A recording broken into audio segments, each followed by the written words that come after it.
ProRes RAW sucks in most video editing software, and in this video, I'm going to tell you why. So if you are a filmmaker that's thinking about filming in ProRes RAW, either because you have a camera that supports recording in it, like a newer Panasonic camera, or you are getting ready to drop some cash on an Atomos monitor recorder to record ProRes RAW externally, hold up a second, because you're going to need to be aware of how your editing software is going to handle, or not handle, spoiler, your footage. Let's start with editing software 1 of 3, Final Cut Pro. Now, right off the bat, if you edit videos using Final Cut Pro, you're probably very confused about the title of this video and why the heck I'm complaining about ProRes RAW support, and that's because Final Cut has basically 0 issues supporting ProRes RAW, and it's a fantastic experience all around if you use that software to edit your videos.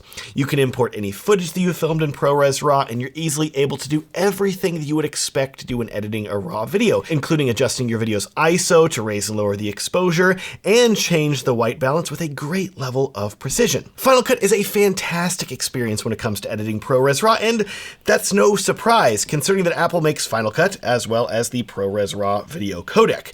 So that's really all we're going to talk about when it comes to Final Cut, because it's great, and I don't think anyone has any complaints. Enjoy your life and your editing experience if you use Final Cut. Now, if you are ready to not enjoy your life though, you're probably editing ProRes RAW video in DaVinci Resolve. That's right, we're on to editing software 2 of 3, DaVinci Resolve. And here's where things start to get more interesting, because ProRes RAW support on DaVinci Resolve is essentially non-existent, meaning if you film something in ProRes and then attempt to import it into DaVinci Resolve, drag your ProRes RAW clip over, and oh look, it is a beautiful audio file. And that's it, just an audio file. So if you import a ProRes RAW clip, all you're going to see is a waveform of the audio that was recorded, making DaVinci Resolve a glorified audio editing program for ProRes RAW audio files. Well, that sucks. And this may seem a bit weird, right? Because over the last 10 years or so, Blackmagic Design has worked really hard to make DaVinci Resolve one of the best ways to edit video, with support for a ton of different video formats and codecs, not to mention repeatedly upgrading their tools in the software. So to see DaVinci Resolve just outright not support ProRes RAW at all is kind of shocking. So why is that? Well, we do not have a definite answer from Blackmagic why they are avoiding supporting ProRes RAW, but here's my theory that I've settled on after doing a lot of research and talking to other filmmakers. The first thing you need to know, and this is something you're probably already aware of, but that is that Blackmagic already offers their own flavor of RAW video called Blackmagic RAW. This is a format that all of their cameras are capable of filming in, and Blackmagic has done a ton of work to make sure that their DaVinci Resolve software handles editing Blackmagic RAW very well, and is a very smooth and easy to use process. So one argument that I've seen from filmmakers and editors is that because Blackmagic already supports their own version of RAW, why would they need to support someone else's version of RAW as well? And I can see where that argument's coming from, but it also feels really short-sighted, because it's not like DaVinci Resolve is only capable of editing videos that were filmed with Blackmagic cameras. No, you can edit video from the vast majority of cameras in a huge amount of formats in DaVinci Resolve. H.264, H.265, DNx HQ, etc. You name it, DaVinci Resolve can edit it. That is, except for one codec. And can you guess what it is? Of course, it's what we're talking about in this entire video. It's ProRes RAW. Heck, DaVinci Resolve supports editing regular ProRes 422, LT 4444, all of those flavors of ProRes, just not ProRes RAW. So if Blackmagic has already shown that they're willing to essentially allow editors to use basically any other video format when editing, what is it about ProRes RAW that keeps it from being supported in DaVinci Resolve? Well, that leads into my second theory, which, spoiler, I believe is the accurate one, but I'm going to warn you now, it's a bit messy. See, my theory for why DaVinci Resolve doesn't support ProRes RAW has to do with politics. And no, not governmental politics, we're talking business politics, specifically between 3 companies and how they feel about each other. 3 companies, Matt? Wait a second, I thought we were talking about Blackmagic and Apple. Who is the third company? Don't worry, we're getting to it. Let's set the stage first, though. Look at Blackmagic and Apple. They seem to get along fine on the software front, right? Blackmagic makes their DaVinci Resolve software for Mac as well as iPad. They update it all the time. It runs really well. There's no bad blood to be seen between Blackmagic and Apple in this area. So why the heck would they not work together with Apple to support ProRes RAW? Well, my theory is that it all comes down to external video monitors. Notice I said video monitors. We aren't talking about Apple Studio displays or something like that right now. No, we are talking about monitors that you can plug into your camera to give you a bigger preview of what you're filming than using the tiny screen on the back of the camera. There are a lot of companies that make external video monitors, but we need to talk about two of them.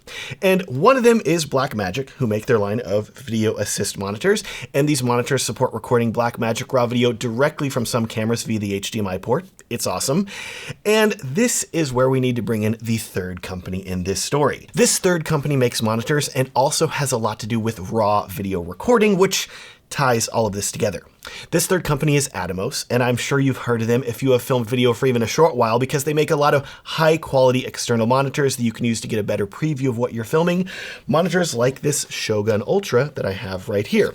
More importantly though, in relation to this story, Atomos as a company was also one of the pioneers of enabling you to record RAW video externally over HDMI. Many cameras support this external RAW recording capability these days, and more importantly, what is the main RAW format that you can record with using these Atomos monitors?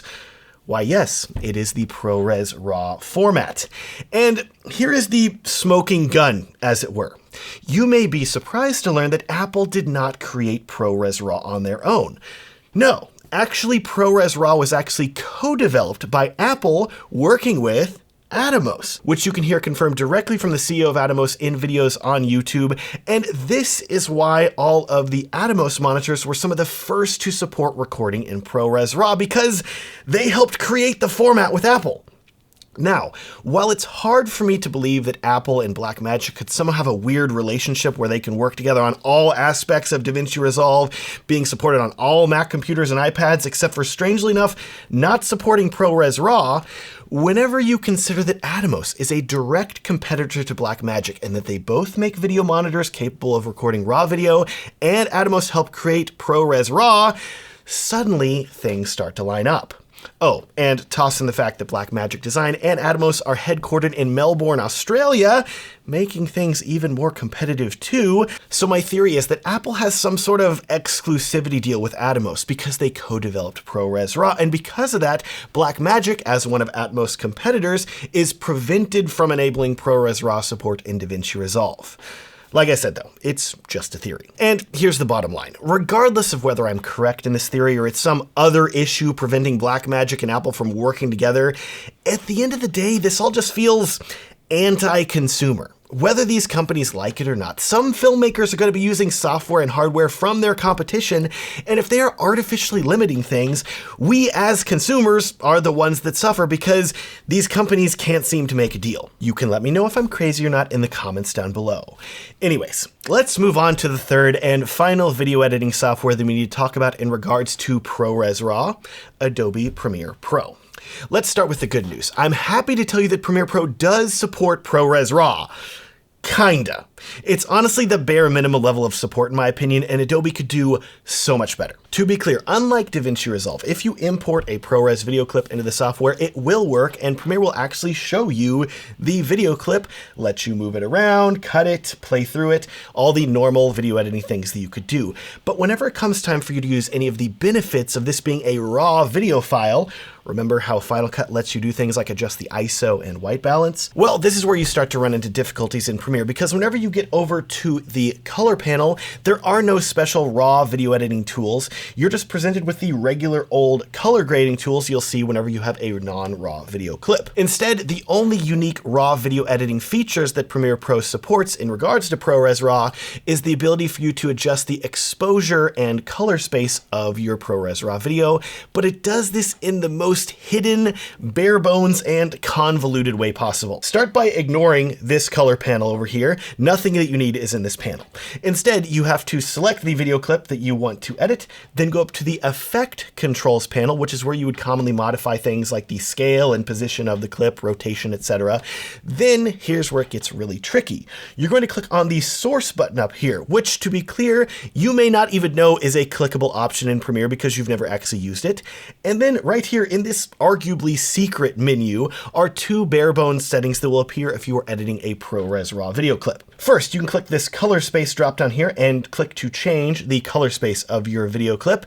And second, you have this exposure slider here. Drag the slider to the left to lower the exposure and to the right to raise the exposure. And while it's great to be able to essentially adjust the ISO of a clip after you have filmed it, notice that there's no specific ISO value indicator for the amount of exposure that's being adjusted, and you don't have nearly as much control as you would have if this tool wasn't hidden over here and was instead over in the color panel. It really feels like Adobe did the bare minimum with this feature to be able to say, yes, we support ProRes RAW. Notice that you can only adjust the exposure. There is no feature to control white balance like you would expect with a RAW video clip. It all just feels really half-baked in Premiere Pro. And while ProRes RAW does work better than in DaVinci Resolve, that's an extremely low bar because it doesn't even work in DaVinci. So I think this could be dramatically improved in Premiere Pro. And that is the current state of ProRes RAW support across the major video editing software companies. If you use Final Cut, continue living your happy ProRes RAW editing life, but Blackmagic needs to make some big changes, and Adobe needs to start doing more than just the bare minimum. I'll link down below to my edit videos like a pro guide. This guide is completely free and going to help you be a better video editor regardless of whether you film in ProRes RAW or not, and it's completely free. Thanks so much for watching. Please like this video and subscribe if you want to see more videos about video editing and filmmaking and secret deals in the video editing industry. I don't know, maybe. Have a great day.